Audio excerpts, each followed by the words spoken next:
Fizik tingkatan 4 bab 5 gelombang 5.6 interferon gelombang.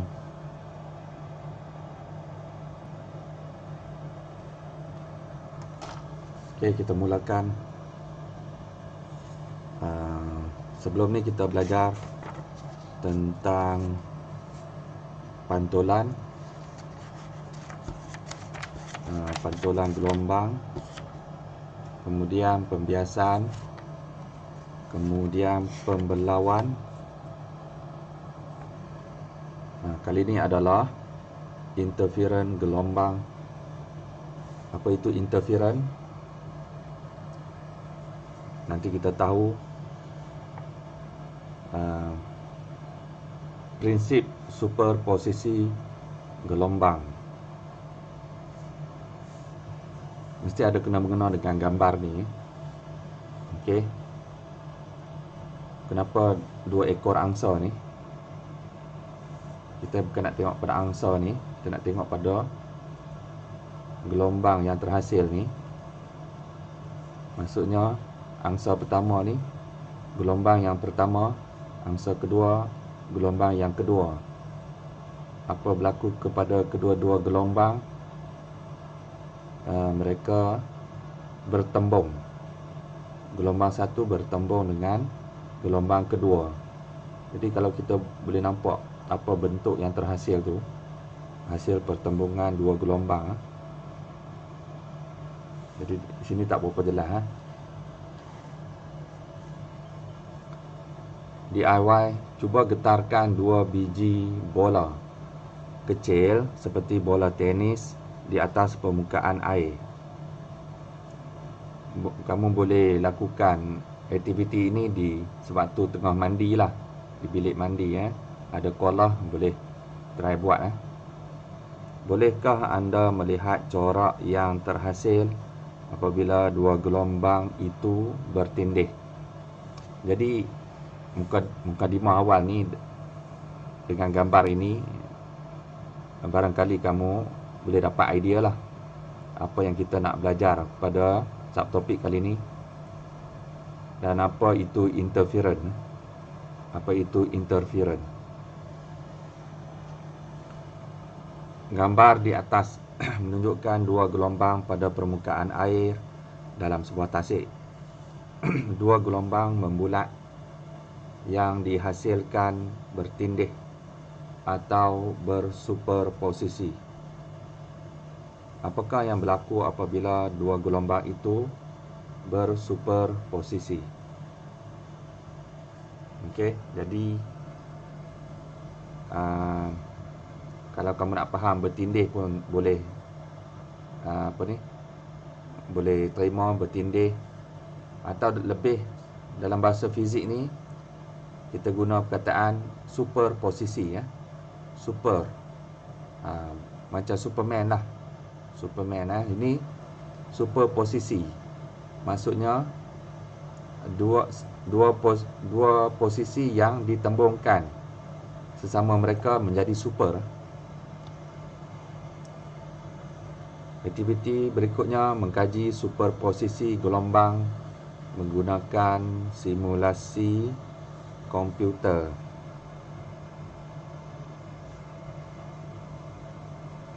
Jadi ada video kat sini, kita tengoklah, barangkali ada animasi ke apa.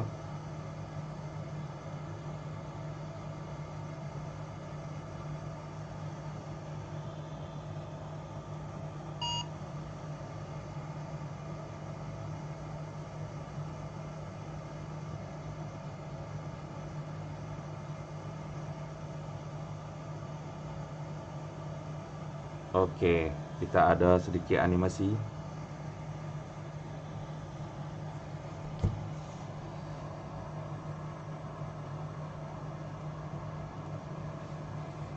Kalau kamu boleh lakukan sendiri.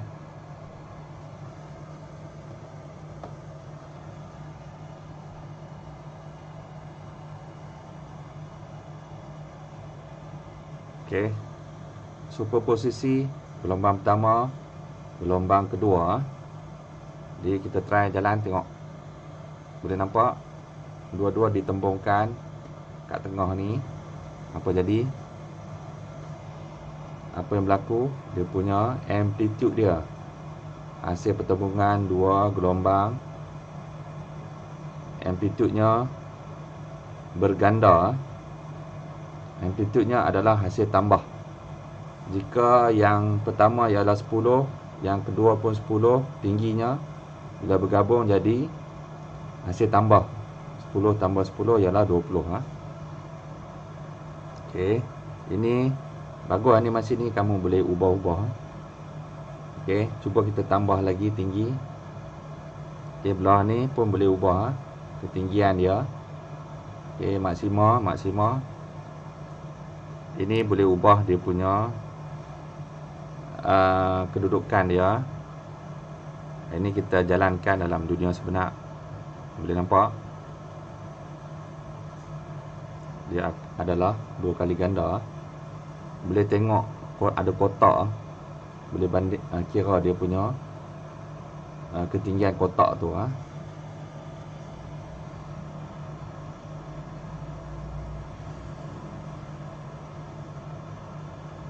Okey. Kalau kita kurang ni, kita kurang, maka hasil tambah pun sikit lah. Boleh nampak tambah sikit je lah. Sebab ni pendek. Itulah dia cerita bab kali ni, superposisi. Macam mana kalau kita buat terbalik? Kita buat terbalik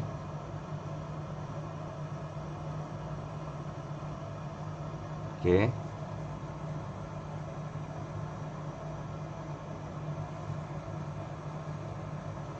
Run.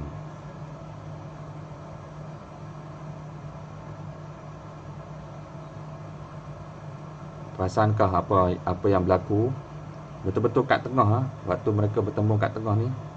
Perasankah apa bentuk gelombang tu? Mungkin tak perasan, cikgu tolak pakai ni Okey, mereka bertembung, satu puncak, satu lembangan bertembung. Apa jadi? Betul-betul kat tengah. Apa jadi?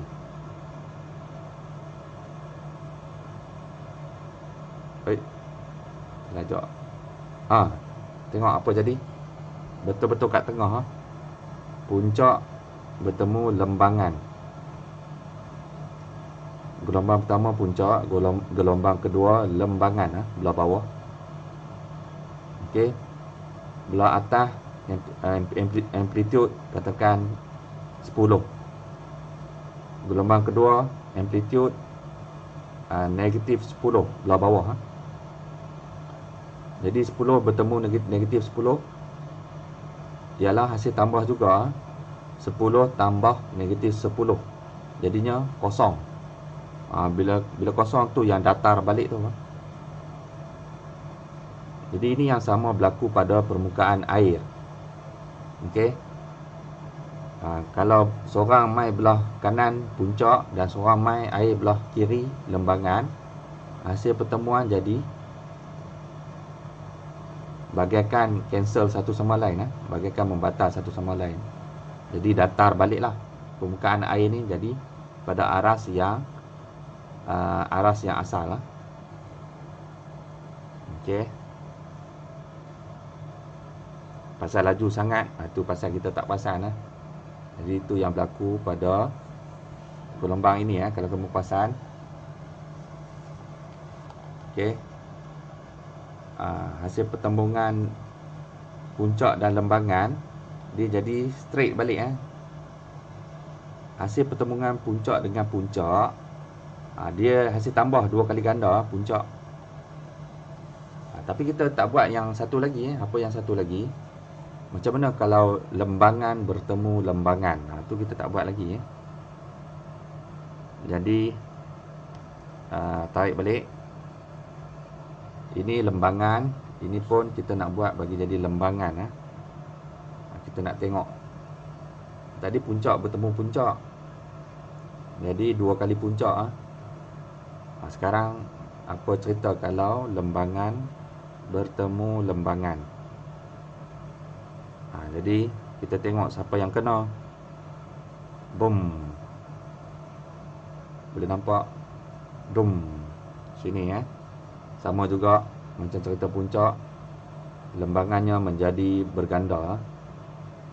Okey, nak kira hasil lembangan ini ialah dengan menambahkan semudah menambahkan directory berapa nilai. Katakan setiap daripada mereka negatif 10, maka hasil pertembungan menghasilkan hasil tambah negatif 10 tambah negatif 10 menjadikan negatif 20 Okey, boleh Jadi sama juga, barangkali kamu tak nampak, cikgu akan tembungkan bagi betul-betul sama. Okey, secara manual. Okey, ni agak sama.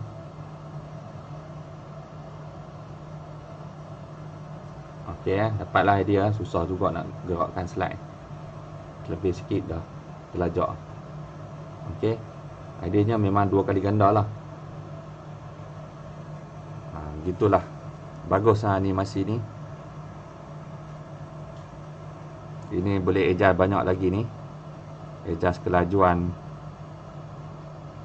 Okey. Oh, ni kelajuan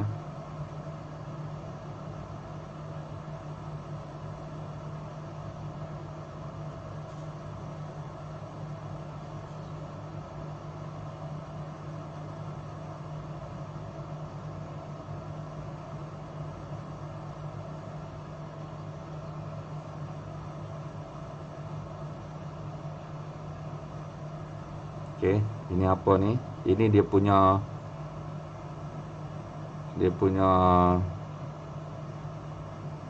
pulse width, lebar dia punya tu kelebaran.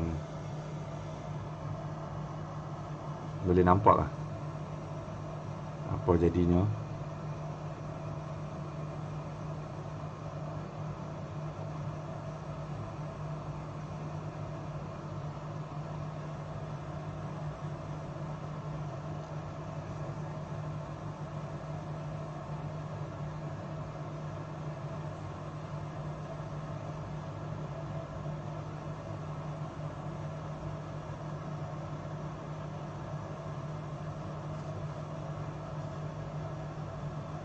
Okey. Sudah tengok gelombang macam ni? Sudah, sebab berbeza apa? Berbeza dia punya lebar tu boleh jadi juga gelombang macam ni. Okey.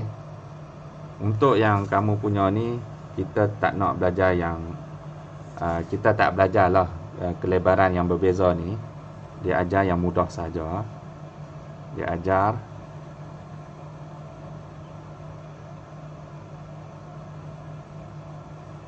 okey. Cuma nak ajarkan keluasan saiz yang sama saja. Okey. Saiz yang sama saja, saiz gelombang yang sama, tinggi yang sama, dan juga dia punya lebar ni sama. Itu yang tadi tu level university punya.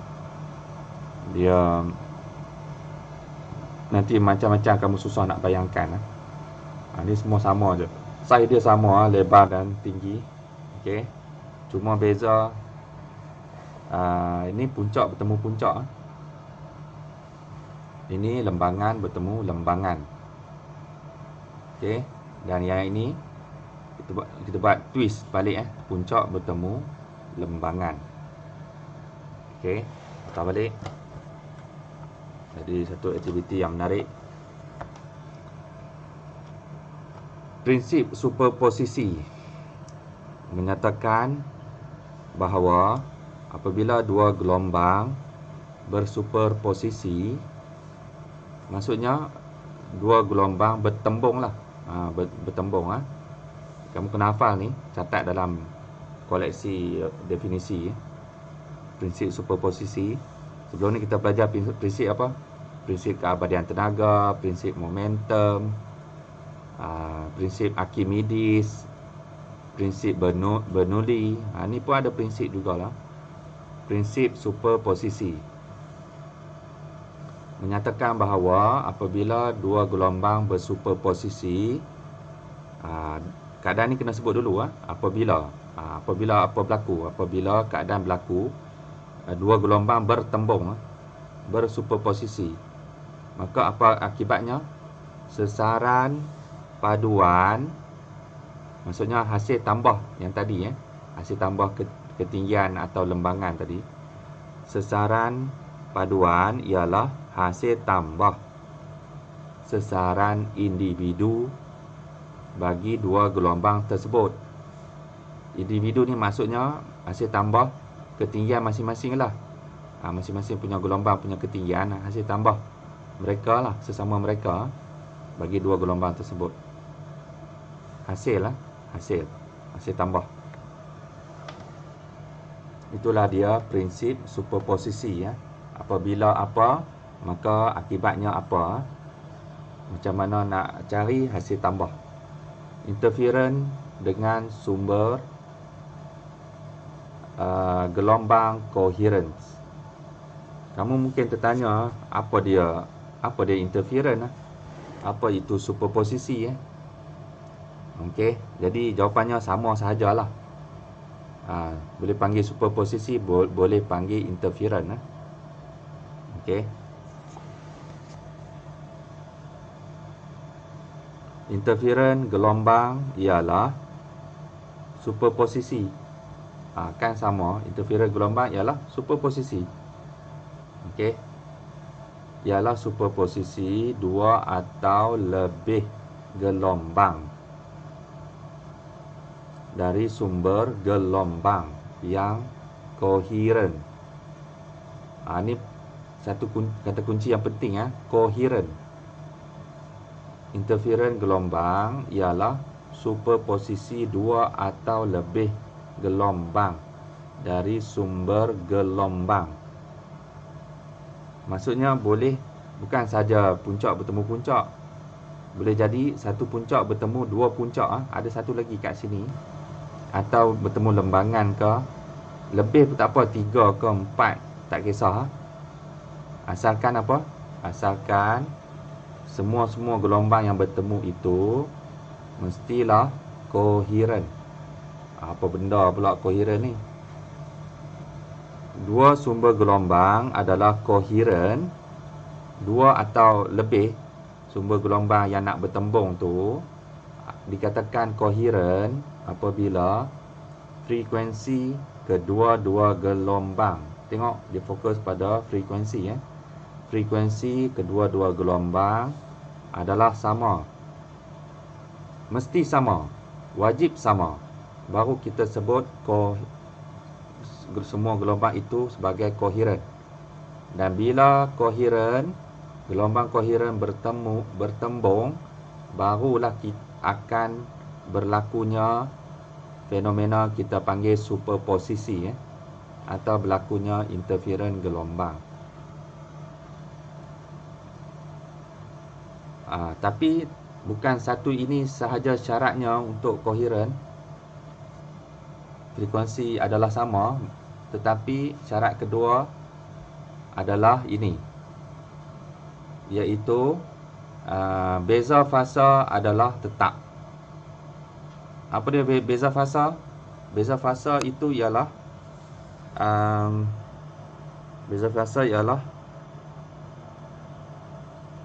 dia punya keluasan tadi, dia punya kelebaran tadi, dia punya kelebaran dengan dia punya waktu bertembung, waktu dia bertembung betul-betul membahagikan tengah sesama mereka. Itu maksud beza fasa. Okey, dia punya kelebaran dia sama dan dia punya waktu dia bertembung tu tepat puncak bertemu puncak, kalau tarik satu line tengah. Okey, tak bolehlah lari sikit. Hak atas ni duduk belah kanan sikit, hak gelombang pertama ni duduk belah kiri sikit, tak boleh. Mesti sama tepat. maka apa akan berlaku? Superposisi gelombang menghasilkan interference membina dan interference memusnah. Jadi interference boleh dibahagikan kepada dua, iaitu interference membina dan interference memusnah. Membina bila apa? Membina bila apa? Bila gelombang yang sama kedudukan amplitude dia bertembung. Okey, macam ini. Amplitude belah atas bertembung dengan amplitude belah atas juga, maka akan menyebabkan saling membantu satu sama lain, menjadikan interference membina. Manakala jadi interference membina ni sebenarnya ada dua lah. Pertama, puncak bertemu puncak. Jadi saling membantu satu sama lain untuk menambah tinggi puncak. Okey, dan interference membina yang kedua ialah bila lembangan bertemu lembangan. Jadi saling membantu satu sama lain menjadi dua kali lembangan, bertambah dalam lembangan. Ini juga adalah di bawah kategori interference membina. Okey. Habis, apa pula interference memusnah? Interference memusnah apabila saling memusnahkan satu sama lain, oleh kerana yang satu adalah puncak, yang satu lagi adalah lembangan. Jadi puncak bertemu lembangan, saling berbunuhan, saling cancel satu sama lain, dan jadi straight macam ni. Jadi inilah situasi interference memusnah. Interference memusnah ada satu sahaja, keadaan bila puncak bertemu lembangan.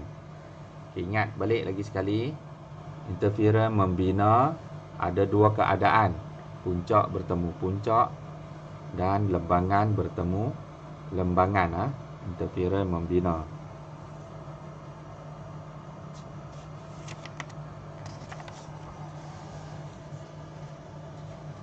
Aktiviti berikutnya bertujuan menunjukkan interference dengan dua sumber gelombang koheren. Maksudnya kita nak dalam makmal lah. Macam mana kita nak boleh buat dalam makmal, nak tunjukkan tentang kejadian interference ni. Okey, masih kita guna alat yang sama, iaitu tangki riak. Okey, tangki riak. Jadi kita, mungkin kamu dapat idea, kita gunakan penggetar. Okey, sebelum ni kita gunakan penggetar satoh kan, untuk dapatkan gelombang yang straight. Penggetar satoh, itu straight macam ni. Ini satoh. Jadi muka gelombang satoh. Tapi kali ni penggetar ni kita tukarkan. Kita pakai jenis penggetar sfera. Okey.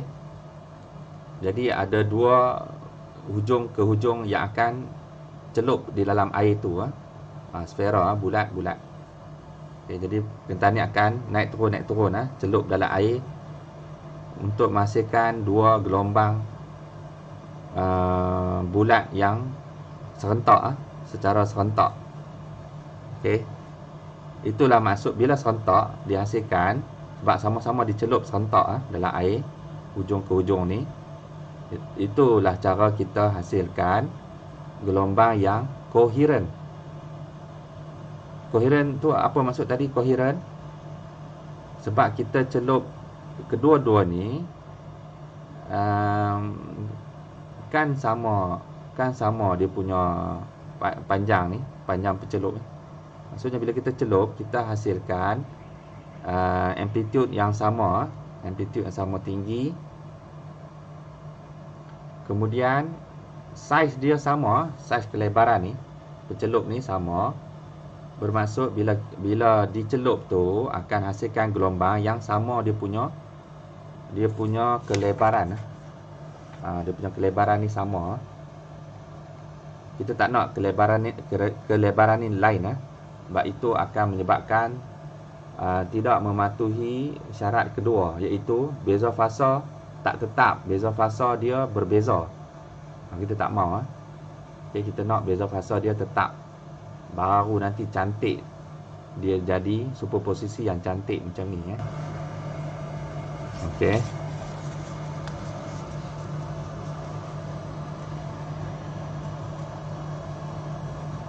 Okey, jadi ialah tekan switch dan dia akan getar, maka akan terhasil dua gelombang lah kan. Akan terhasil dua gelombang daripada dua ujung ke ujung tu. Okey, jadi kita akan nampak corak dalam air ni. Akan dia corak gelombang membulat, dia akan membesar macam tu, sambil menindih satu sama lain. Akan besar dan tindih satu sama lain. Boleh bayang?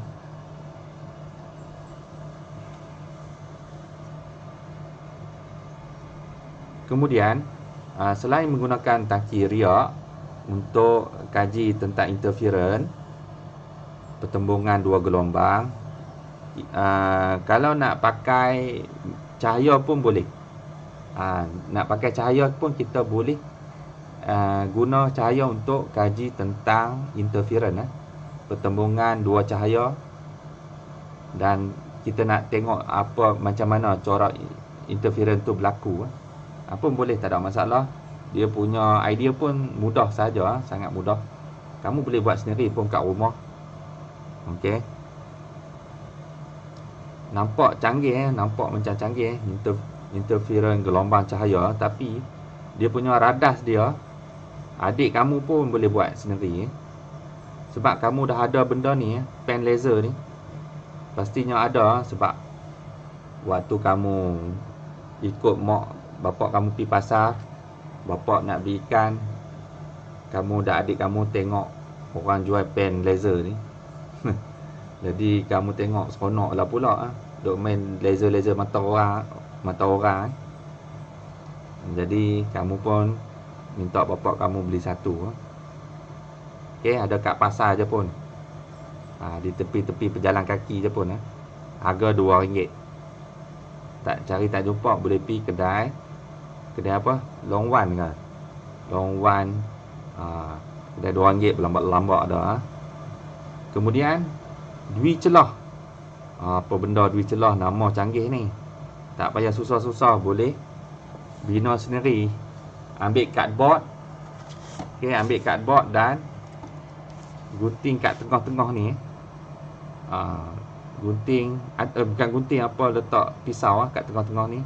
Bagi dia terbuka sikit je. Ada laluan sikit je. Sempit, laluan sempit. Nak bagi cahaya lepas je. Kalau tak mahir buat macam ni, tak ada masalah. Boleh guna dua pembaris. Okey, dua pembaris. Gabungkan atau dua lidi lah. Dua lidi boleh gabungkan macam ni. Pembaris pun boleh, pensel pun boleh, dan buka sikit kat ujung. Kat belah atas ni buka sikit. Okey, belah bawah rapatkan tu, belah atas buka sikit, nampak? Dia akan ada celahan tu.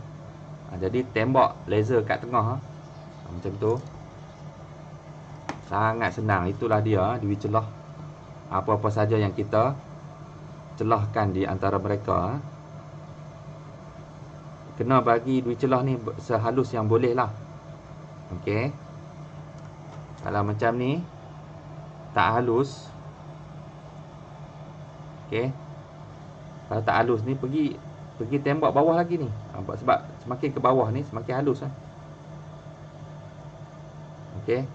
Sebab tu kita angkat satu ujung saja, supaya kita boleh adjust ke bawah ni. Semakin ke bawah semakin halus, semakin tirus. Kemudian skrin. Nak pakai apa skrin ni? Tak payah susah-susah lah. Ketai A4 lah. Ketai A4. Okey. Jadi boleh dua celah ni boleh buat satu toresan, satu garis saja kat tengah, atau boleh buat dua toresan. Oh ya, sorry, silap. Tak boleh buat satu toresan, kena buat dua toresan. Sebab kita nak buat macam ni tadi, macam ada dua pencelup. Maksudnya kita kena ada dua sumber. Dua sumber. Itu pasal kena ada dua laluan cahaya, dua celah. Okey, dua celah. Mana ni? Nah, dua celah. Tapi buat dua set lah. Satu, buat dua celah yang dekat sesama mereka.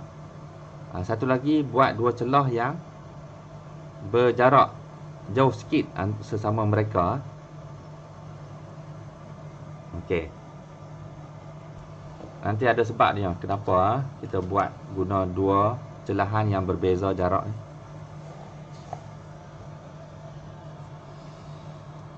Kemudian kalau nak pakai medium bunyi untuk kaji interference, boleh tak? Boleh. Tadi kita ada medium air untuk kaji interference. Kemudian kita ada medium, kita guna medium cahaya untuk kaji interference. Dan boleh tak guna bunyi untuk kaji interference? Boleh. Inilah dia. Tapi nak susunan radah macam mana? Okey, susunan radah macam ni. Okey, wujudkan dua sumber koheren, iaitu speaker kiri dan speaker kanan lah. Kamu mesti ada ni speaker ni, stereo kita panggil. Sebab kiri dan kanan, ada dua speaker kiri dan kanan. Jadi speaker pertama menghasilkan gelombang bunyi yang pertama lah. Speaker kedua menghasilkan gelombang bunyi yang kedua. Tapi macam mana nak pastikan kedua-dua speaker ini menghasilkan gelombang bunyi yang koheren? Sebab kabel mereka disambungkan pada satu lagu. Lagu yang sama keluar kat speaker ni, lagu yang sama keluar dekat speaker ni, serentak pada masa yang sama, lalu menghasilkan gelombang bunyi yang sama koherennya. Boleh faham? Ini yang radas dalam makmal lah. Tapi sebenarnya tak perlu pun radas yang canggih dua kat tengah ni. Okey. Kamu cuma perlukan speaker, dua speaker stereo yang dipasang pada apa-apa saja pemain MP3 pun boleh, Walkman pun boleh, tak ada masalah.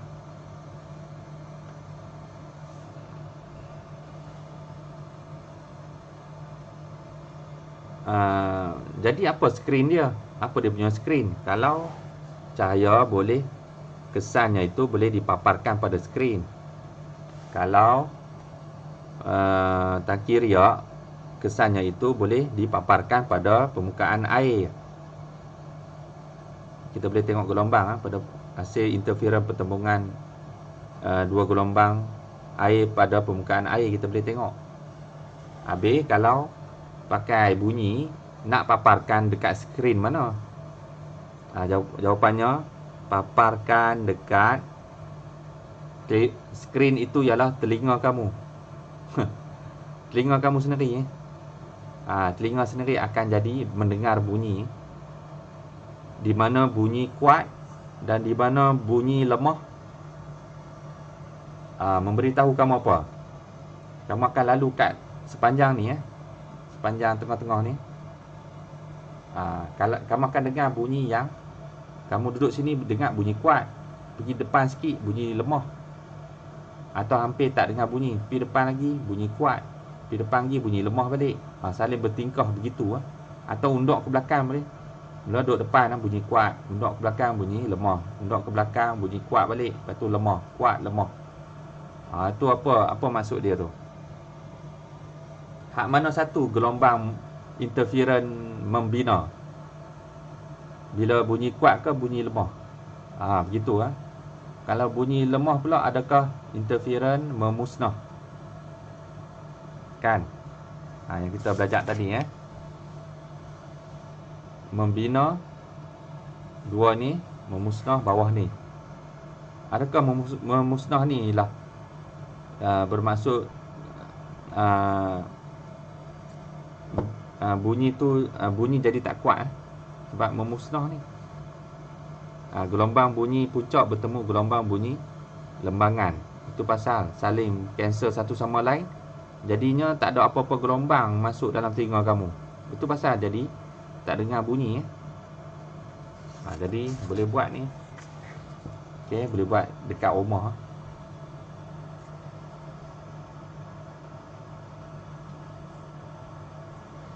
Ni ada maklumat tambahan ni.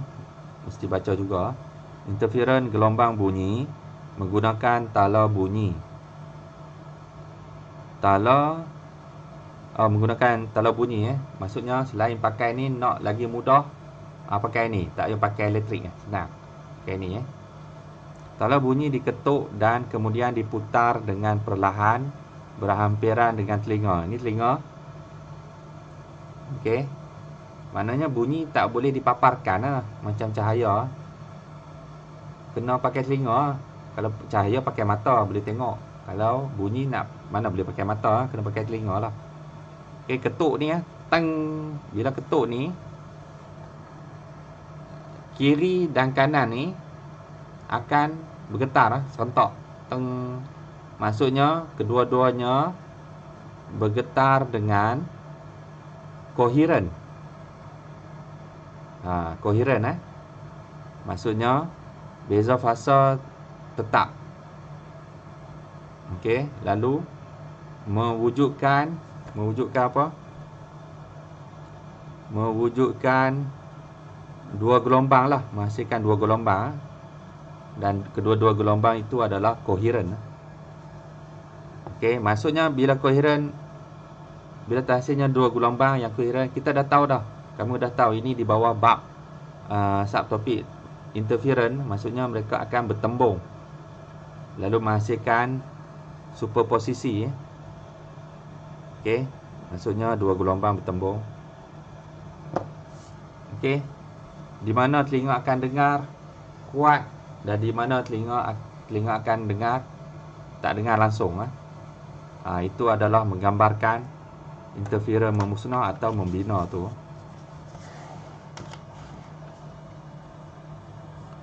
Dalam aktiviti sebelumnya, dapatkah anda mengenal pasti interferon membina dan memusnah? Mana satu membina dan mana satu memusnah? Okey. Kita akan tengok ketiga-tiga punya akibat ni. Tadi tangki riak, ni tangki riak yang ni hasil cahaya tadi pakai apa laser pen. Hak ni bawah ni ialah hasil apa ni aktiviti pakai bunyi. Ni dia punya cerita dia, akibat dia. Interferon gelombang air, raja di bawah menunjukkan corak interferon gelombang air yang dihasilkan oleh dua sumber koheren. Okay, ingat kalau nak cerita dua gelombang bertemu, kata kunci ni penting dua sumber koheren. Kena sebut dua sumber koheren, S1 dan S2. S ni sumber 1 dan sumber 2 dalam sebuah tangki riak. Okey, sumber gelombang 1, sumber gelombang 2. Syaratnya kedua-dua sumber ini mesti menghasilkan gelombang yang koheren. Cuba tengok apa dia punya bentuk gelombang, pertembungan kedua-dua gelombang hasil. Kita boleh nampak pinggir gelap, pinggir cerah, pinggir gelap, pinggir cerah. Itu apa maksudnya gelap dan apa maksudnya cerah. Dan kita boleh nampak ada garis yang kat tengah-tengah ni yang membahagikan setiap sektor ni. Kalau boleh perasan tengok kat buku masing-masing. Okey, ada garis macam ikut kolom ni. Tengah-tengah ni macam tak ada apa-apa berlaku. Macam tak ada apa-apa gelombang kalau boleh nampak ni. Okey Kalau kita garis ni, macam tak ada gelombang, macam permukaan tu, permukaan yang asal lah, tak tinggi, tak rendah. Amplitudenya tu dekat sepanjang garis ni apa yang berlaku sebenarnya? Sampai nampak dia tak tinggi, tak rendah. Apa yang berlaku? Jawapannya, apa yang berlaku pada garis ni ialah garis-garis ini ialah apa? Ialah garis ini. Datar macam ni kedudukan asal. Maksudnya apa berlaku dekat titik sepanjang garis-garis tu semua ialah ini. Berlakunya interference memusnah. Maksudnya puncak bertemu lembangan, saling potong satu sama lain, jadi datar balik. Jadi itulah dia kawasan yang mana berlakunya interference memusnah. Itu pasal nampak jadi garis cantik gitu. Okey. Manakala hak yang kita tengok di antara dua garis tu adanya pinggir gelap, pinggir cerah, gelap cerah, gelap cerah, gelap cerah. Ni apa berlaku pula ni dekat gelap ni? Apa yang berlaku dekat gelap itu ialah ini, kawasan gelap, iaitu lembangan bertemu lembangan. Jadi lembangan ni gelap. Okey, bila bertemu lagi satu lembangan yang gelap juga, dua kali gelap lah jadinya. Dua kali gelap. Itu pasal lah kita nampak kawasan gelap tu. Okey, ada di seluruhnya ni kawasan gelap tu. Habis hak cerah tu apa pula? Yang cerah tu bila puncak bertemu puncak. Jadi dua kali cerah. Cerah bertemu cerah, dua kali cerah. Okey, jadi kedua-dua keadaan ini, puncak bertemu puncak dan lembangan bertemu lembangan, ialah kita panggil interference, di bawah kategori interference membina. Jadi yang tengah-tengah ni semua, tak kira gelap atau cerah, adalah jenis di bawah kategori interference membina. Yang gelap pun membina, yang cerah pun membina. Okey. Yang tak membinanya, yang memusnahnya ialah garis-garis ni garis ni, kawasan-kawasan garis ni. Okey. Jadi boleh faham samalah ceritanya dekat cerita cahaya dan ceritanya bunyi pun guna pemahaman yang sama ni. Dekat sini pun sama je, cuma bertukar jenis medium sahaja. Tapi jalan cerita samalah. Interference gelombang cahaya. Rajah di bawah menunjukkan corak interference yang terbentuk pada skrin bagi cahaya daripada pen laser. Gelombang cahaya terbelau. Okey. Kamu dah kenal perkataan ni kan, terbelau subtopik yang sebelum subtopik ini. Okey, pembelauan kamu dah belajar. Kalau lupa pergi tengok balik video tu Gelombang cahaya terbelau atau mengalami pembelauan yang muncul daripada dui celah adalah koheren. Okey, masih ingat cerita terbelau? Pembelauan iaitu kan celahan yang kita buat tadi sangat halus. Okey, sangat halus. Ini kalau kita tengok pada pandangan belah atas ni kita tengok belah atas ni. Okey, jadi cahaya masuk depan macam tu dan dituju ke belakang. Kalau kita tengok belah atas ni, terbelau macam ni Jadi lukisannya jadi macam ni lah. Sama macam cerita macam mana nak hasilkan gelombang terbelau. Okey, nampak tak sempit celahan kecil Kita tengok belah atas. Jadi bila kita lalukan gelombang cahaya,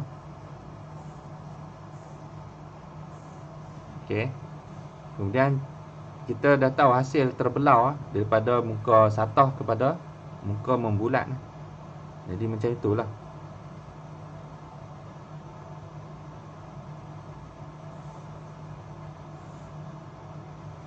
Okey, dengan panjang gelombang yang sama. Ini skrin kertas tadi ya. Skrin kertas tu. Oh sorry, ada lagi satu sebab dua celahan kan. Dua celahan.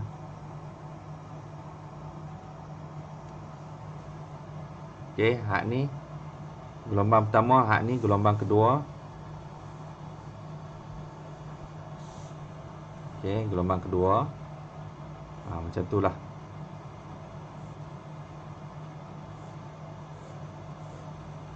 Jadi dua gelombang cahaya ni berlakunya superposisi lah, atau bertindih sesama mereka.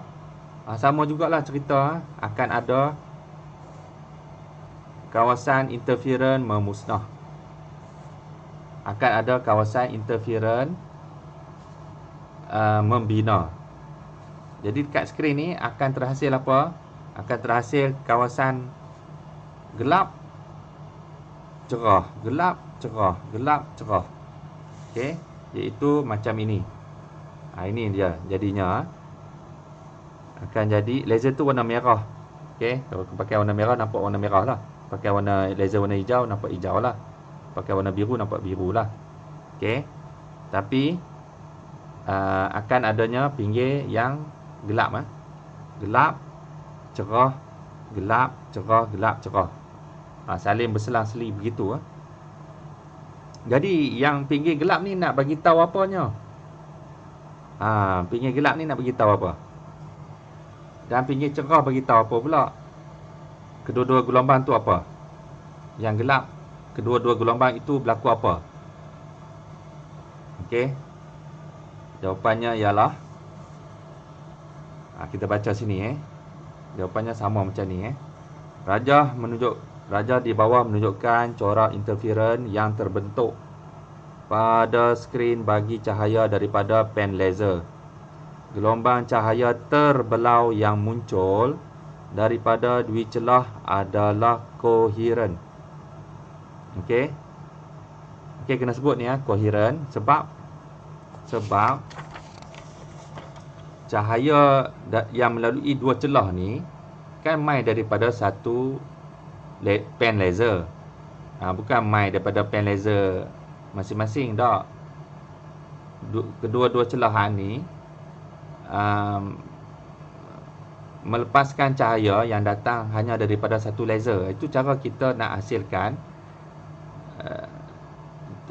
dua gelombang cahaya yang koheren. Hanya dengan kita membuat dua celahan lalu tembak dengan satu torchlight, satu laser. Mendapatlah kita menghasilkan dua gelombang cahaya yang koheren. Senang je.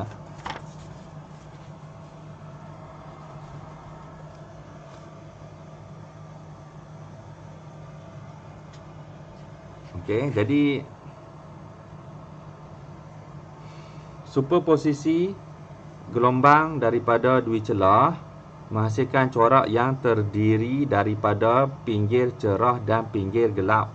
Interferon membina menghasilkan pinggir cerah. Okey. Jadi itulah dia, interferon membina ada dua, menghasilkan pinggir cerah. Sama macam ni Pinggir cerah ni mai daripada mana? Mai daripada puncak bertemu puncak. Untuk cerita cahaya lah. Ini cikgu tumpang dia punya lukisan maka jadi cerah. Dan juga lembangan bertemu lembangan.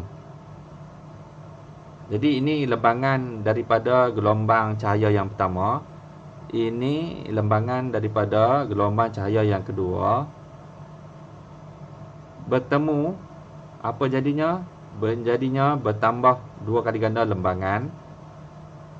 Pun nampak cerah. Jadi dua-dua ini nampak cerah. Jadi cerah. itulah dia, mereka berdua itu ialah interferon membina, di bawah kategori interferon membina. Jadinya hak pinggir celap, pinggir gelap ni apa dia? Pinggir gelap ialah bila mereka saling memusnah lah. Okay, ini yang datang daripada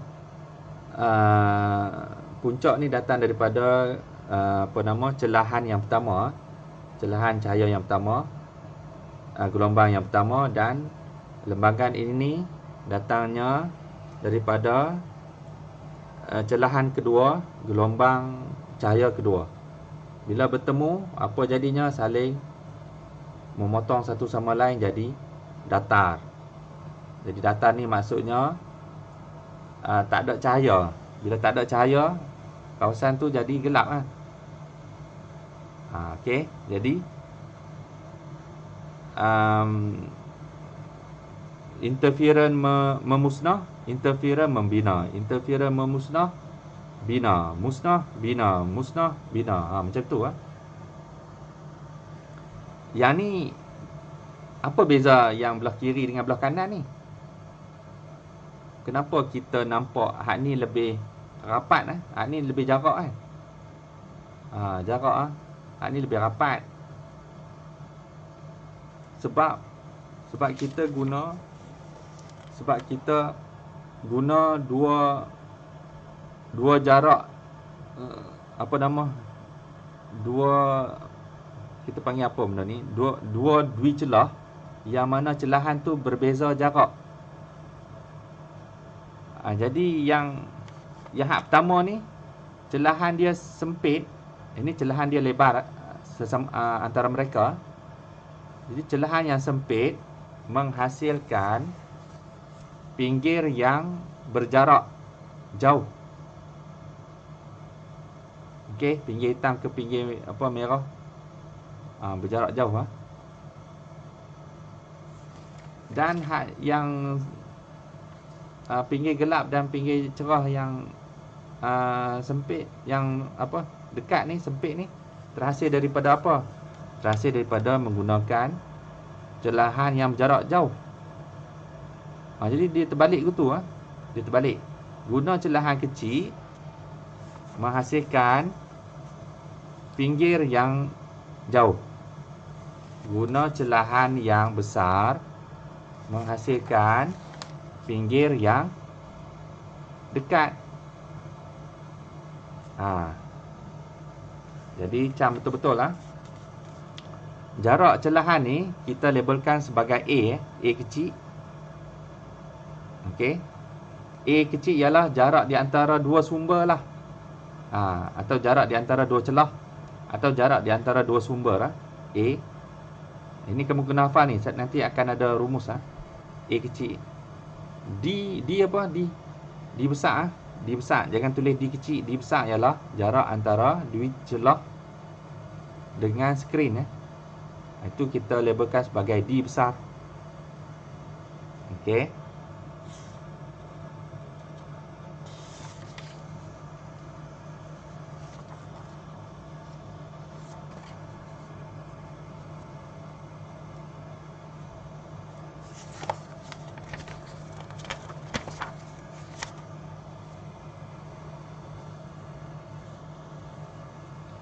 Ni apa ni?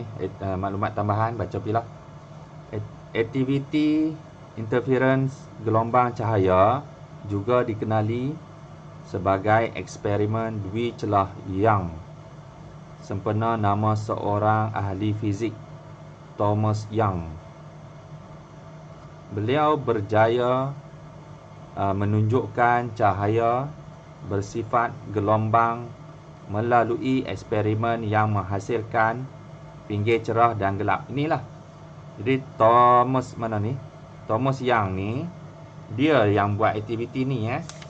Dia yang buat aktiviti ni. Dan dia dapati terhasilnya bayang-bayang cerah gelap kat skrin. Okey. Jadi itu pasal lah di eksperimen ini dinamakan atas nama dia eksperimen dwi celah Young. Okey, inilah dia eksperimen dwi celah Young. Simple je. Kamu sendiri boleh jadi buat kat rumah benda ni. Okey, kita tengok sikit lagi masa tinggal. Mari habiskan ni. Interference gelombang bunyi. Gelombang bunyi tidak dapat dilihat. Pemerhati hanya dapat mendengar bunyi yang kuat di kawasan interference membina dan bunyi yang perlahan di kawasan interference memusnah. Rajah di sebelah menunjukkan imej yang dipapar pada skrin OSK. Sebenarnya, kalau tak nak pakai telinga, boleh pakai mikrofon. Letak mikrofon kat sini. Lalukan mikrofon sepanjang ni. Jadi sama akan bunyi kuat mikrofon tu. Akan bunyi akan bunyi perlahan. Kuat, perlahan. Kuat, perlahan. Tapi skrin mikrofon tu tak dipasang pada speaker. Mikrofon tu dipasang pada skrin OSK. Skrin OSK ni satu alat yang boleh tunjukkan bentuk gelombang. Kalau gelombang tu kuat, maka mikrofon menerima gelombang kuat, dia tunjuk macam ni. Dia naik macam tu. Amplitude dia tinggi. Kalau gelombang bunyi tu lemah, jadi dia tunjukkan dekat skrin OSK, jadi lemah. Amplitude dia rendah macam tu. Jadi dia bawakan mikrofon ni sepanjang garis ni. Jadi skrin tu saling bertingkah macam tu lah. Jadi lemah. Okey, bila titik pangkal tu lemah. Kemudian bila titik bulat tu kuat. Lemah, kuat, lemah, kuat, lemah, kuat. Bunyinya. Kamu pun boleh gantikan semua ni dengan telinga je.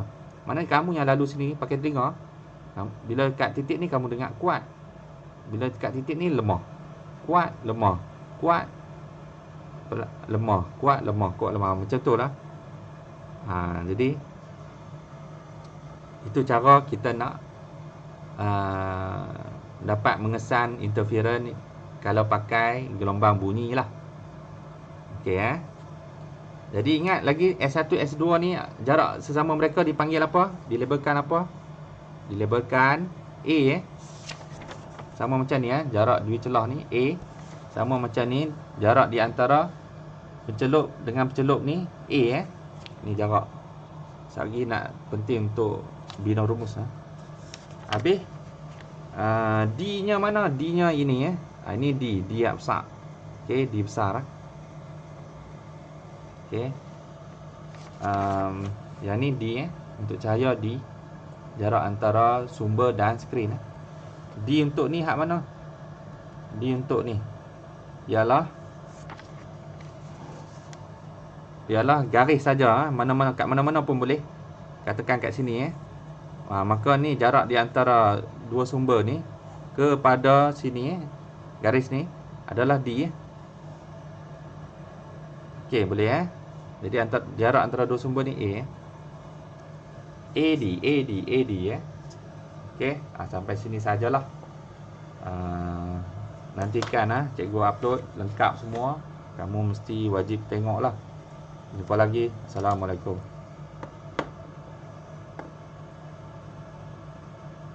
Cikgu. Ya.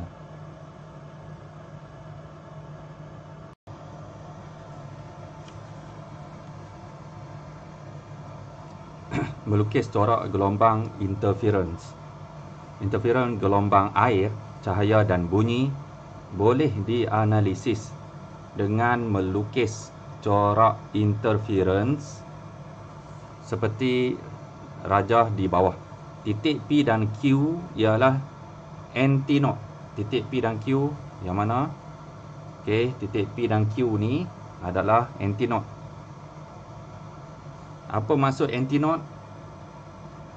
Iaitu titik berlakunya interference membina. Okey, membina ialah puncak bertemu puncak titik P sebab garis. Kalau garis penuh macam tu, kita tengok gelombang ni ada dua jenis garis. Garis penuh, kemudian berselang dengan garis putus-putus, kemudian penuh, kemudian putus-putus. Untuk sumber ni pun sama ni, penuh, kemudian putus-putus.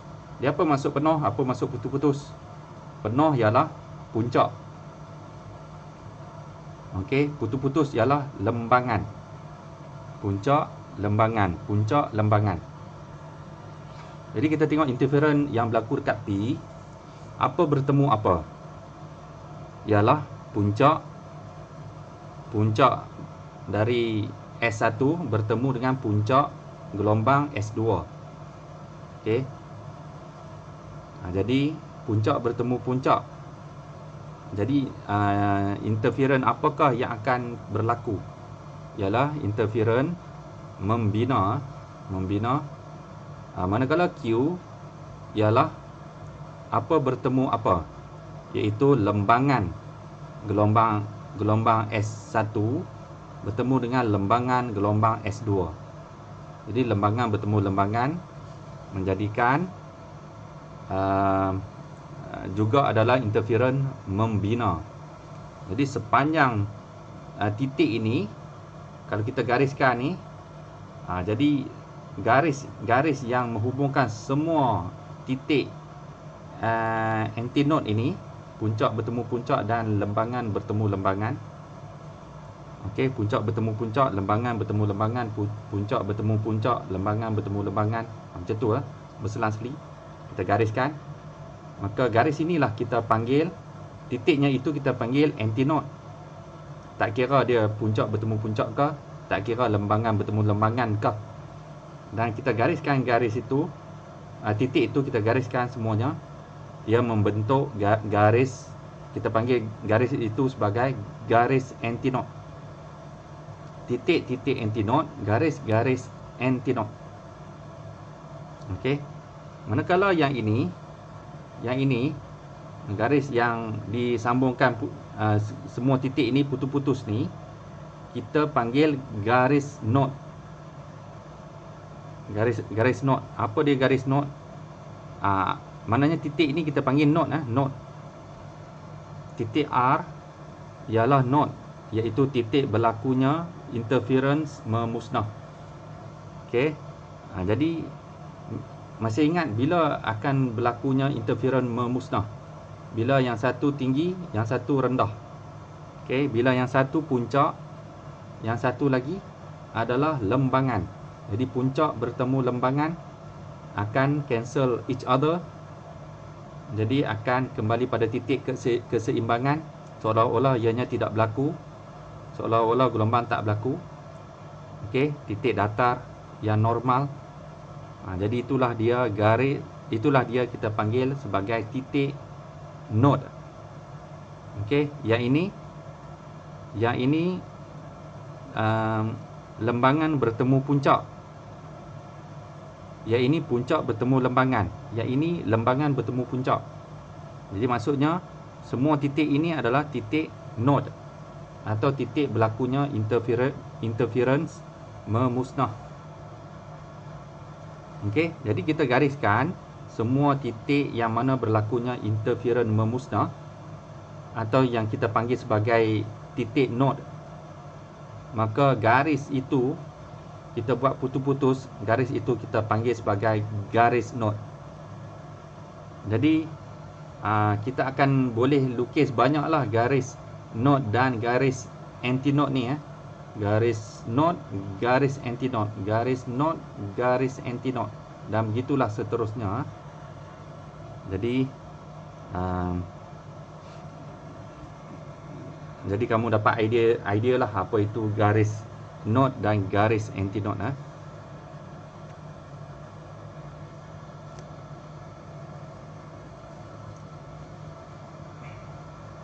Ini cara nak lukis. Jadi ingat betul-betul cara nak lukis.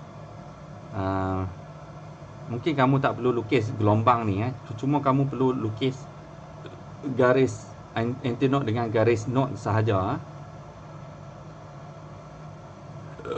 Mungkin tak ada soalan suruh lukis gelombang ni lah. Bulat-bulat ni susah nak lukis Kalau pakai kompas tu boleh lukis, boleh gagah lukis lah. Mana tahu mungkin ada juga tapi kemungkinan dia minta kamu sambung-sambungkan titik antinode dengan node ni. Okey, ingatlah, titik antinode mesti buat titik bulat macam tu, bulat gelap macam tu. Manakala titik node kena buat pangkah macam tu buat pangkah kecil macam tu. Okey. Aktiviti melukis corak interference gelombang.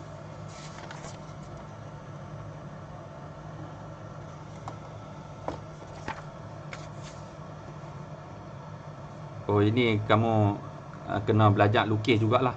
Lukis gelombang. Cara dia ialah gunakan kompas. Gunakan apa nama? Jangka lukis. Gunakan jangka lukis ni saja, mudah. Okey. Cikgu boleh tunjukkan pada kamu sepintas lalulah. Dengan jejari 1 cm, 2 cm, 3 cm. Okey. Senang saja sebenarnya. A ialah 4 cm. Apa maksud A ni? Masih ingat A? A ialah jarak di antara dua sumber. A buat bagi mereka berjarak 4 cm. Jadi cikgu tunjuklah contoh.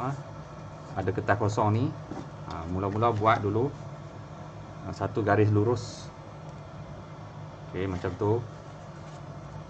Ukur 4 cm. 4 cm. Okey. 4 cm.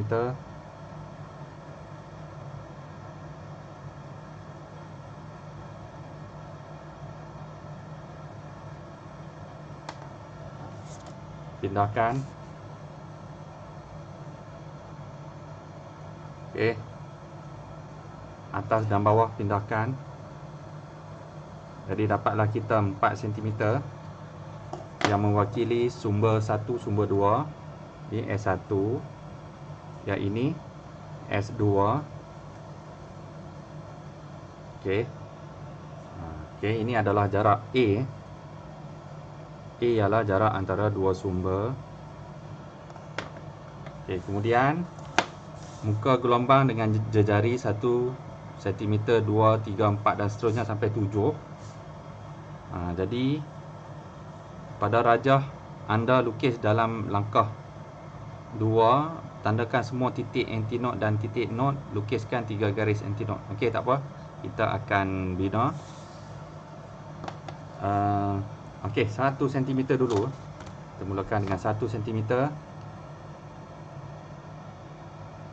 Jadi ukur 1 cm. Maknanya kita akan buat berselang-seli 1 cm garis penuh menunjukkan puncak. Kemudian 2 cm garis putus-putus menunjukkan lembangan. Kemudian kembali garis penuh 3 cm menunjukkan garis penuh sebagai puncak dan kembali sebagai lembangan pada jejari 4 cm. Macam itulah, saling bertingkah. Jadi kita akan buat.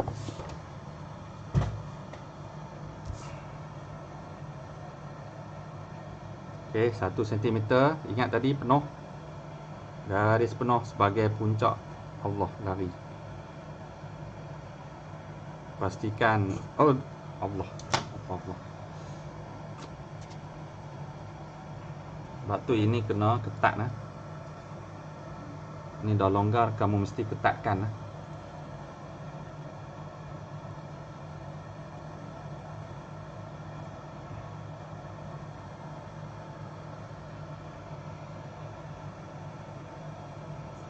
Okey. Buat yang sama pada belah sini. Okey, juga mula yang sama. Puncak 1 cm. Okey, macam tu. Kemudian jejari 2 cm pula.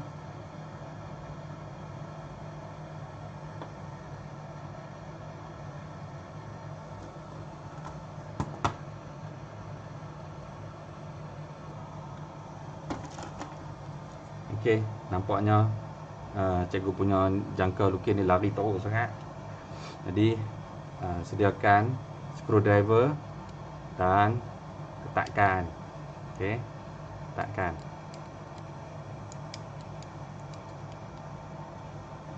Ketatkan, test. Dah agak ketat sikit, okey dah. Macam ni okey dah.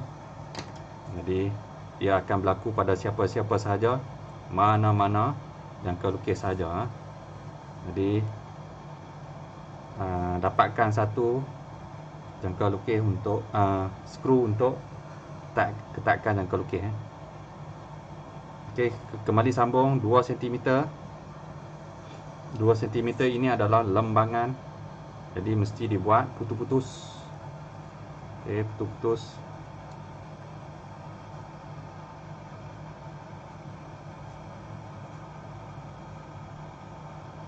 Menunjukkan lembangan. Belah sini pun sama, 2 cm.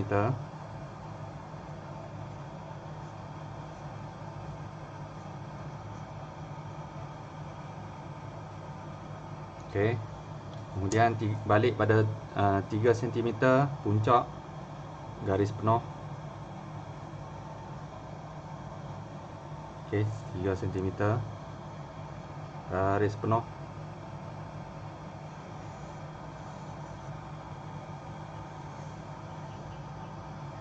Okey, sama juga belah sini.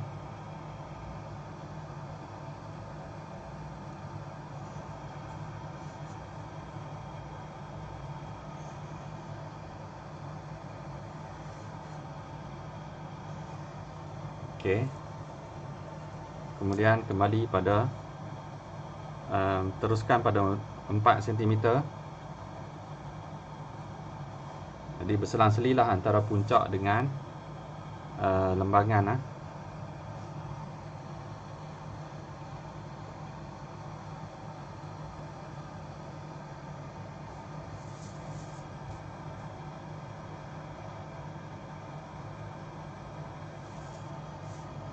Kalau ikutkan ni, cikgu buat ni tak, awalnya tu dah lari, tak berapa tepat. Patut dua garis ni bertemu tepat.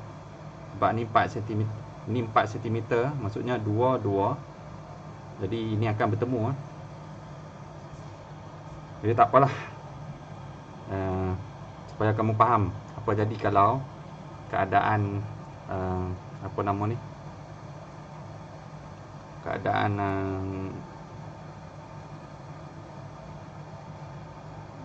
apa ni, jangka lukis tidak bagus.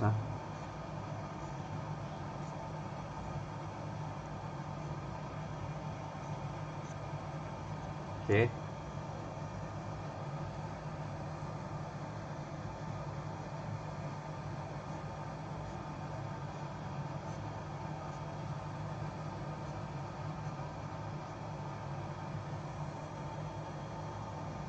Okey, teruskan 5 cm.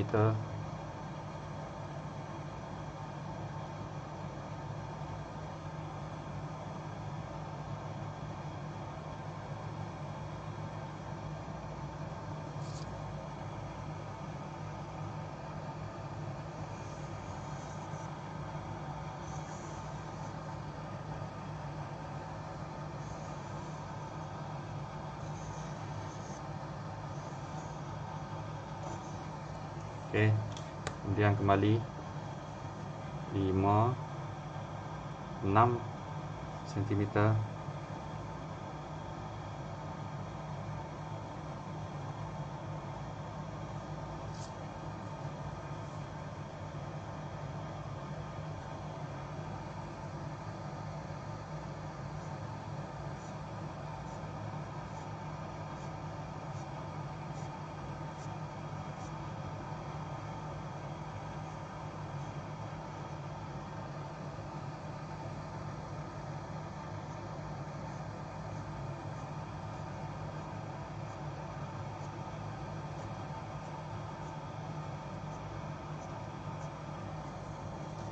Dan last 7 cm.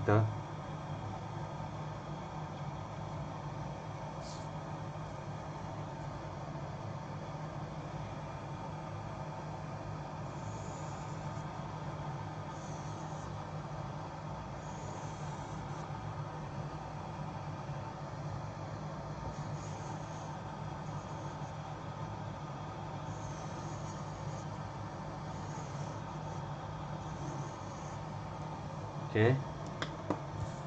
Jadi itulah dia Sekarang mari kita tandakan titik penuh bulat sebagai adalah titik antinode titik antinode. Jadi kita kenal pasti. Cuba kenal pasti di mana berlakunya interference membina, iaitu di mana bertemu puncak adalah di sini. Kita ambil yang tengah dulu, kawasan tengah. Dan di mana lembangan bertemu lembangan ialah di sini. Garis putus bertemu garis putus ialah lembangan. Kemudian kembali puncak bertemu puncak. Okey, tandakan hitam bulat gelap, dan lembangan bertemu lembangan. Kemudian puncak bertemu puncak balik. Inilah dia semua garis antinode. Okey, kita boleh gariskan.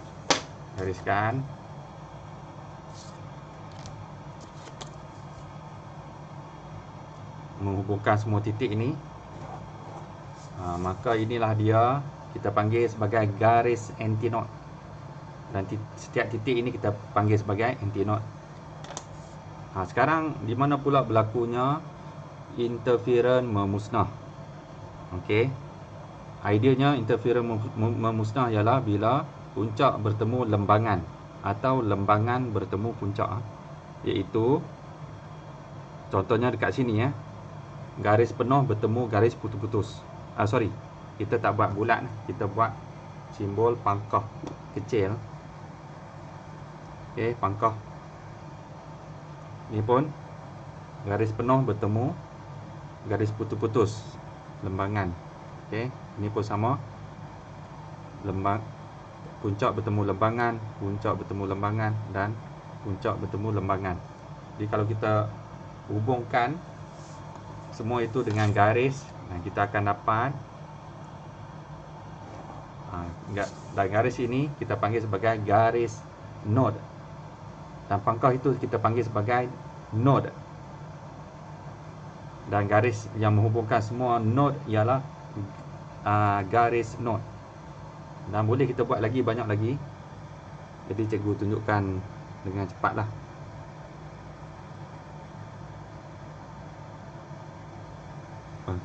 Sini.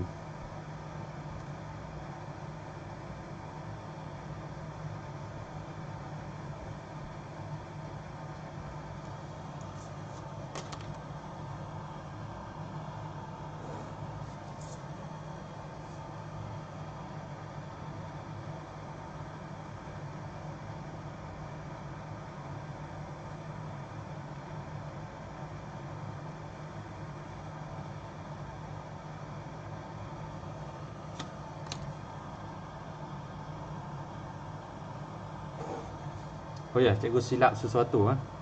Garis yang menghubungkan node juga mesti dibuat putus-putus. Dibuat putus-putus. Jadi cikgu silap. Tekan balik. Garis putus-putus menunjukkan garis node atau garis di mana berlakunya interference memusnah. Ini pun sama. Okey, sebab tu penting untuk kamu buat latihan daripada tangan kamu sendiri, supaya kamu akan bertemunya ketidakfahaman dalaman diri kamu sendiri. Nampak ketidakperasanan. Banyak benda kita tak perasan sehingga kita melakukannya sendiri. Baru kita perasan itu silap, ini silap. Jadi kena buat sendirilah. Okey, cikgu teruskan.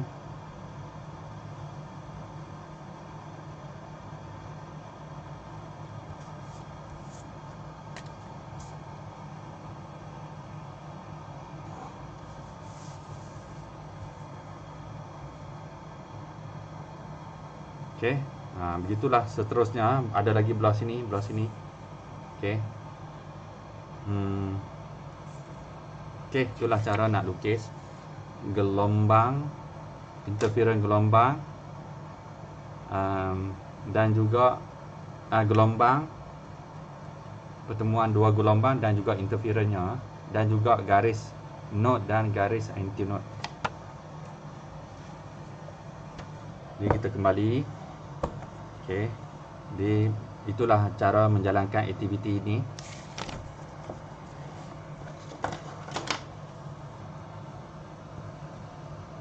Hubung kait antara pemboleh ubah dalam corak interference gelombang. Dalam corak interference gelombang terdapat 4 pemboleh ubah, iaitu lambda,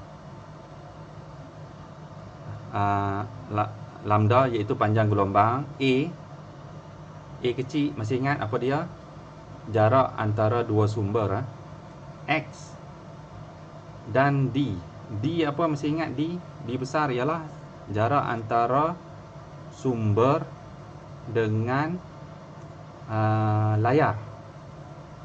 Okey, jarak antara sumber dan layar. X, kali ni baru ni X. Apa benda pula X? X ialah jarak pemisahan antara dua garis antinode atau garis node yang bersebelahan. Okey. Kalau kamu tak faham, tengok sinilah. Okey, kat sini lambda ialah apa? Lambda ialah panjang gelombang. Okey, jadi boleh ukur daripada garis penuh ke garis penuh. Bukan garis penuh ke lembangan. Mesti ingat apa ni, lambda panjang gelombang kita ukur dari puncak ke puncak atau lembangan ke lembangan.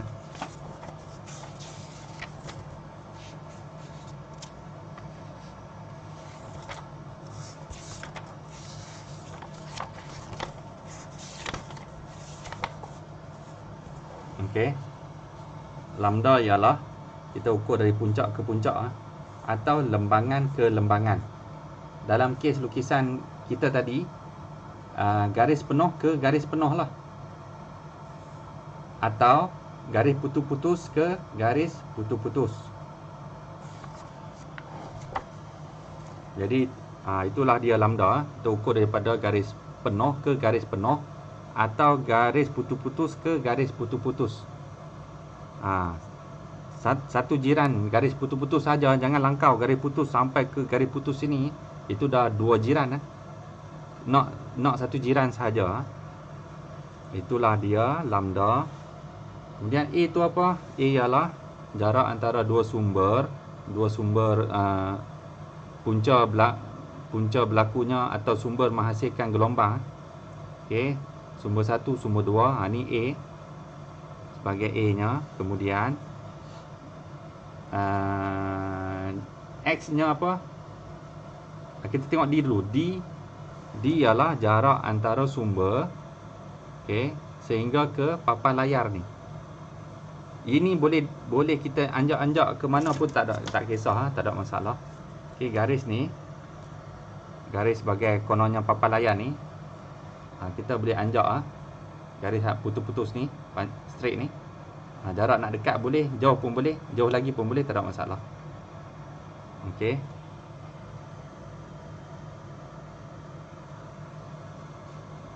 Dan nilai X. Apa dia nilai X? Nilai X ialah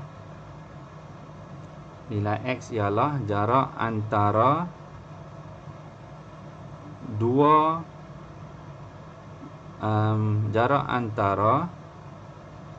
garis antinode. Kan kita ada garis ni yang kita buat tadi, garis antinode ni. Okey. Jadi jarak antara dua garis antinode adalah sebagai X. Betul-betul pada layar ni, pada D yang kita dah tetapkan ni. Atau kita boleh ukur juga X ni daripada jarak antara garis node, garis antinode pun boleh, atau antara garis node pun boleh. Okey, jadi garis putus-putus tu ke garis putus-putus tu, berapa dia punya panjang tu. Jadi ingat ada 4 ukuran yang ada kat sini. Ukuran pertama ialah panjang gelombang lambda, puncak ke puncak atau lembangan ke lembangan. Ukuran kedua ialah jarak antara dua sumber sebagai A. Jarak ketiga ialah antara sumber dengan skrin layar sebagai D besar, dan jarak antara garis antinode ke garis antinode jiran sebelah atau garis node ke garis node jiran sebelah. Okey, sebagai X. Jadi ada 4 sahaja jenis ukuran yang kamu mesti berupaya dapatkannya daripada satu gambar macam ni. Okey, ini pun samalah. Jarak antara panjang gelombangnya apa, jarak antara dua sumbernya apa, A, jarak antara sumber dan skrin, okey, sebagai D, dan jarak antara dua garis antinode atau dua garis node. Okey, ini pun sama juga. Jarak antara dua gelombangnya apa, dua puncaknya, puncak ke puncak sebagai lambda. Jarak antara dua sumber, jarak antara sumber dan skrin D, dan jarak antara garis antinode ke garis antinode sebelah satu jiran. Jadi itulah dia. Kenapa kena pandai ukur begitu? Kenapa kena ambil semua ukuran tu? Ini sebabnya. Sebabnya kita nak buat rumus. Dalam corak interferon gelombang air, bunyi dan cahaya, boleh ubah lambda A, X dan D saling bergantung kepada satu sama lain. Maksudnya satu berubah, hak lain semua berubah. Tu maksud saling bergantung pada satu sama lain. Melalui aktiviti 5.21, kita dapat menghubungkan antara 4 pemboleh ubah tersebut sebagai ini. Okey, daripada aktiviti inilah tadi dapat idea nak atur rumus macam ni. Okey, maksudnya kalau kamu faham ni, kamu mesti faham ni. X ni, nilai X ni. Okey, nilai X ni jarak antara dua garis antinode ini. Okey, dia boleh berubah jadi panjang atau sempit. Jika apa? Dia boleh berubah jadi semakin panjang macam ni. Ini mula-mula kecil, X kecil. Bila sesuatu hak komponen lain dibuat, dia jadi semakin lebar. Kemudian dibuat lagi sesuatu hak lain, dia semakin lebar ni. Jadi macam mana dia X ni boleh menjadi bertambah lebar? Dengan menambah apa? Menambah atau mengurangkan apa? Kalau kita tengok ni, jarak jarak antara dua sumber mula-mula besar, kemudian semakin kecil, kemudian kecil lagi. Jadi ideanya, apa hubungan A dengan X? A semakin kecil, tapi X semakin besar. Itu pasal mereka letakkan A di belah bawah supaya dia berkadar songsang dengan X. Itu cara nak buat rumus. Yang mana yang menterbalikkan hasil, mereka akan letak belah bawah. Okey. Jadi maksudnya A ni semakin besar, X akan jadi semakin kecil. Ni matematik ni cikgu tak perlu nak terangkan lah. Kamu dah puas dah cikgu terang. Okey, matematik ni kamu dah tahu. Matematik budak tadika saja pun. Dan sebaliknya, kalau A ni jadi kecil, X jadi besar. Kalau A jadi besar, X jadi kecil. Okey. Kita tengok pada lambda. Kalau kita tengok ni, hubungan dia berkadar terus. Maksudnya kalau lambda tinggi, X pun tinggi juga. Betulkah? Mari kita tengok. Okey, cuba tengok. Lambda ialah panjang gelombang. Kalau kamu pasang ni, kecil, semakin panjang dan semakin panjang. Jadi menuju ke kanan ni, gelombang yang semakin panjang kita guna. Tapi apa berlaku pada X? X pun semakin panjang.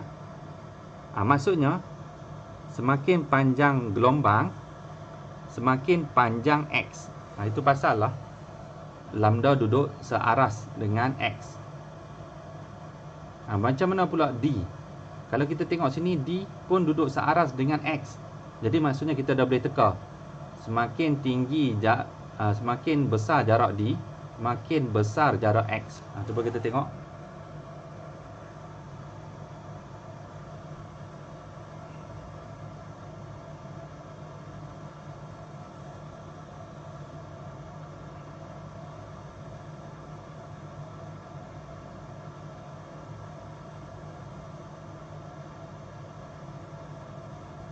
Okey, adakah jarak D ni sama?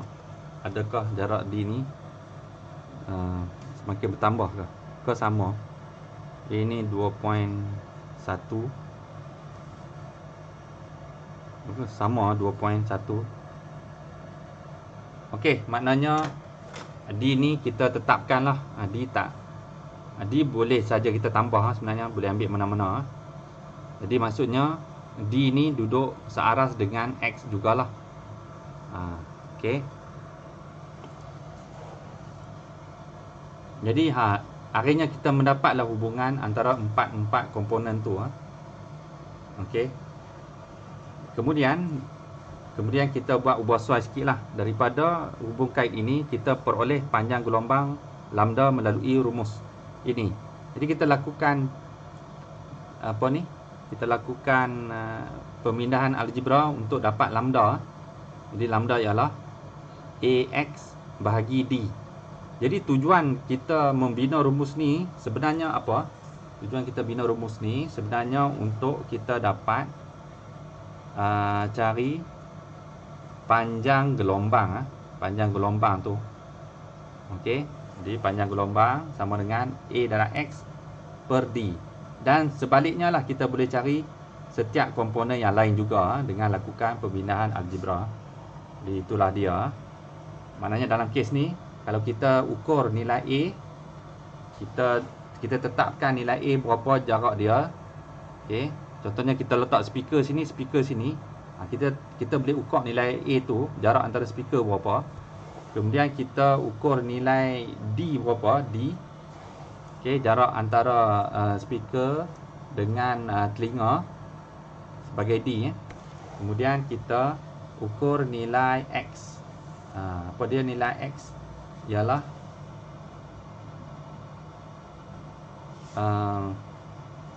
jarak antara node dan garis antinode ke garis antinode. Okey. Atau jarak antara node ke titik node, atau jarak antara antinode ke titik antinode. Itu sebagai X. Maka kita dapat cari panjang gelombang bunyi itu. Contoh. Okey. Itulah dia.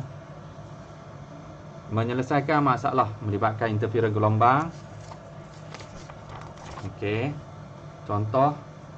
Rajah di sebelah menunjukkan dua celah yang menghasilkan corak interference pada skrin. Jarak di antara pinggir cerah yang bersebelahan ialah 4.5 mm. Tengok, ini nak labelkan apa ni? 4.5 mm.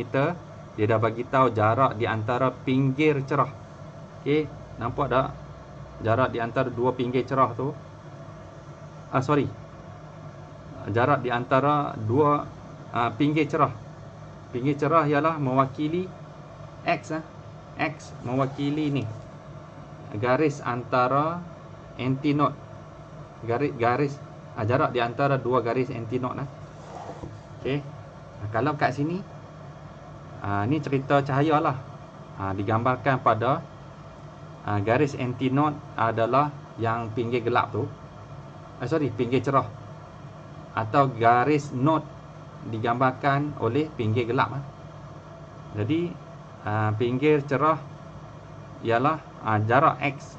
Okey, pinggir cerah ke pinggir cerah berikutnya ialah 4.5 mm. Jadi ini ialah X. Ini ialah X. Letak label X. Okey, jangan silap, jangan jangan tertukar X dengan A. Jangan tertukar X dengan A. Ramai yang buat silap dulu ni. Soalan, berapakah panjang gelombang, iaitu lambda cahaya yang digunakan? Jadi kita pun keluarkan rumus yang mengaitkan empat komponen itu, iaitu lambda sama dengan AX bahagi D. Okey, sekarang untuk cari lambda ni, kita perlukan 3 komponen ni lah. Okey, nilai X kita dah tahu. Nilai X ialah 4.5 mm. Nilai A kita kena tahu jugalah, iaitu di sini dah diberi 0.4 mm. Maksud jarak antara dua celahan tu ialah 0.4 mm. Kita dah tahu. Dan nilai D, iaitu jarak antara sumber dengan skrin, okey, ialah 3 meter. Jadi kita dah tahu. Jadi masukkan semua nilai yang kita dah tahu dalam rumus, dan arraynya kita dapat.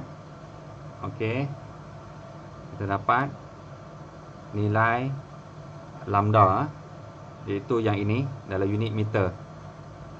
Okey, hati-hati unit yang bukan dalam unit SI ya. Ini bukan unit SI, maknanya mili ni kena tukar pada nilai. Nilai mili ialah 10 kuasa negatif 3. Okey, dan nilai X ialah 4.5. Nilai A ialah juga dalam mili. Mili 10 kuasa negatif 3. Yang ini tak perlu tukar, sudah dalam meter. Okey, jadi itulah dia, dan dapatlah nilai ini array sekali. Jadi rupa-rupanya panjang gelombang sumber cahaya ni adalah ini. Boleh bayang tak panjang gelombang sumber cahaya itu adalah sebanyak ini, sepanjang ini, 6 darab 10 kuasa negatif 7. Okey, kalau negatif 7 ni, kalau kita patah balik ni, 1, 2, 3, 4, 5, 6, 7, 0.0000000. Maksudnya dia punya gelombang tu, dia punya sinus tu sangat rapat. Sangat rapat. Dia punya rapat ni macam ni berapa banyak kosong sebelum 6 ni meter. Okey, itulah dia.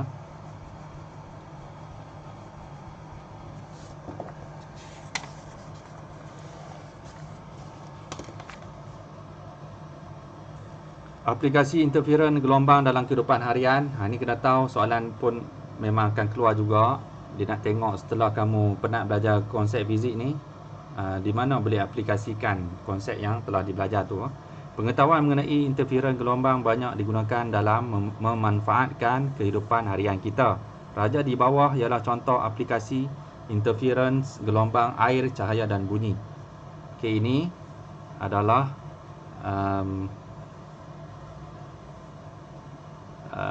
ini adalah kapal kargo. Okey, tak kira apa-apa pun, kapal yang besar. Biasanya kapal yang besar aja, kapal yang kecil mungkin tak perlu tapi kapal besar perlu. Okey, ini adalah muncul depan muncul depan kapal. Kalau kamu perasan ada benda ni, apa benda seketui keluar macam tu, dan apa tujuan dia? Bukan saja-saja buat dia ada tujuan dia. Yang ketui depan ni, muncul depan ni kita panggil luan berbuli. Jadi apa tujuan dia? Dan apa kena mengena dengan cerita interferon yang kita belajar? Inilah dia kena mengena. Luan berbuli menjana gelombang air yang berinterference secara memusnah dengan gelombang air yang dihasilkan oleh haluan kapal. Hal ini menjadikan air di sekitar kapal lebih tenang dan mengurangkan seretan air. Jadi laluan kapal menyebabkan berlakunya puncak dan lembangan. Macam mana nak hapuskan puncak dan lembangan itu yang menyebabkan kapal ini dia goyang?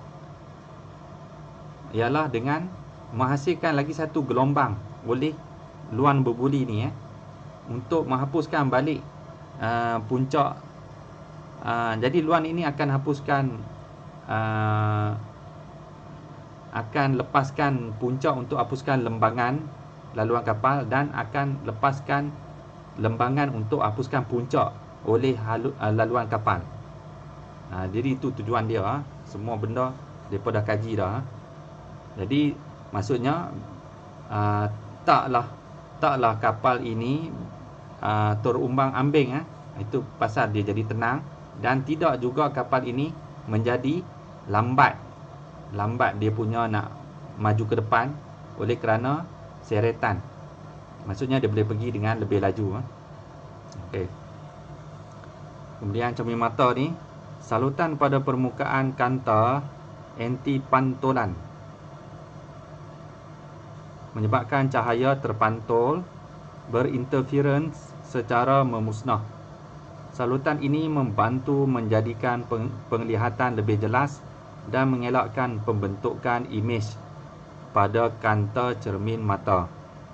Jadi cermin mata yang dibuat ni canggih, tak macam cermin mata dulu. Dia ada satu salutan anti pantulan. Jadi bila cahaya kena pada permukaan ni, akan menyebabkan berlakunya pantulan 1 dan 2. Asalnya pantulan 2 ni lah. Okey. Pantulan 2 ni, ini yang warna apa ni, ungu ni adalah salutan itulah. Salutan pantulan.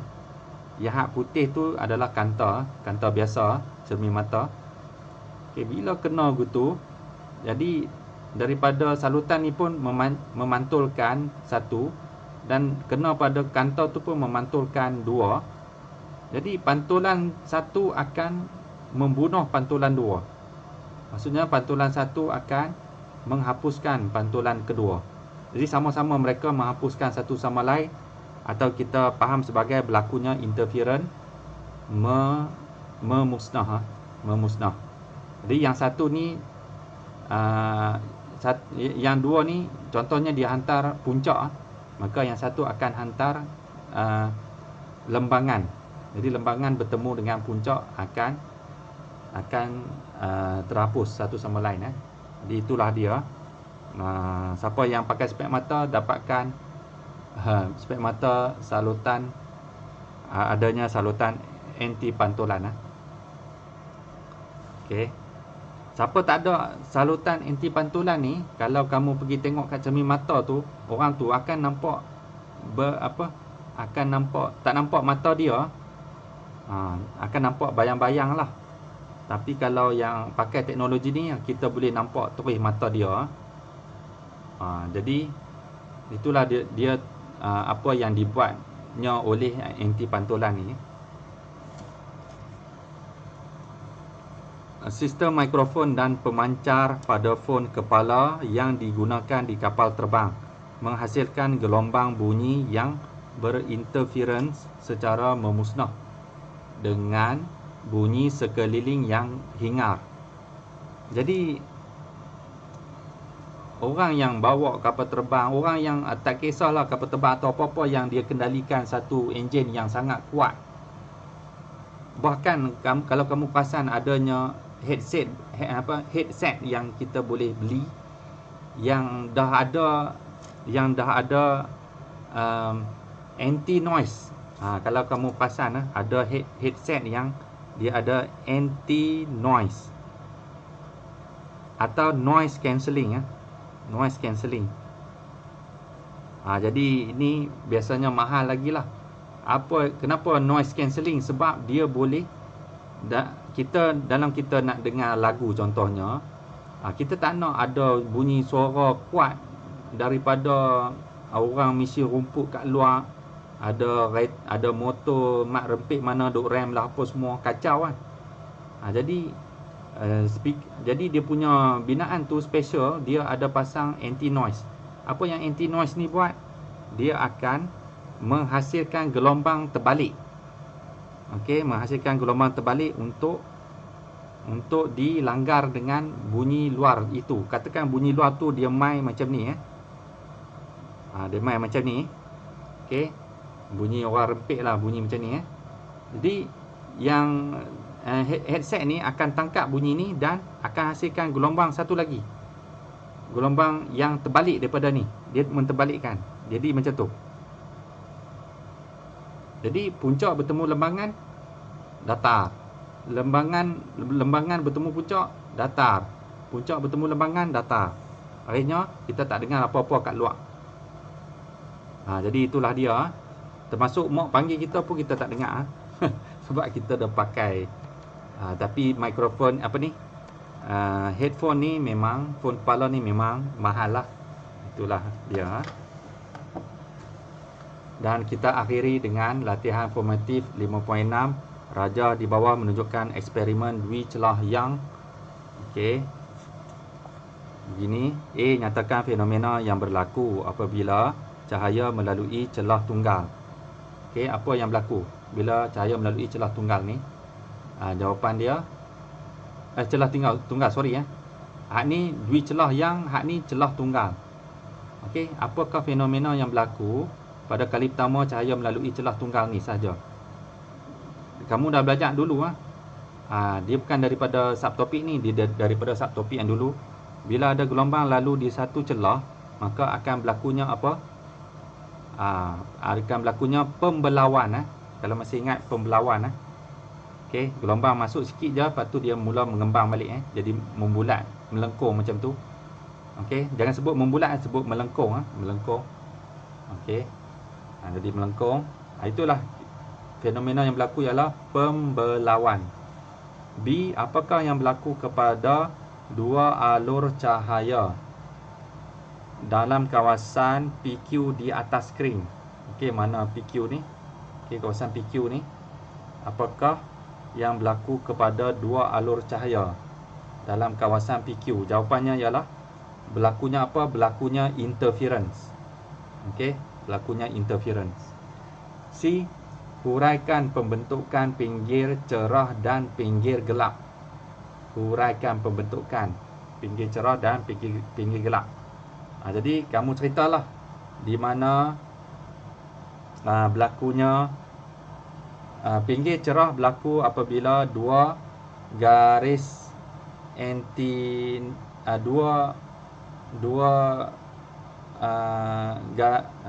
pinggir cerah berlaku apabila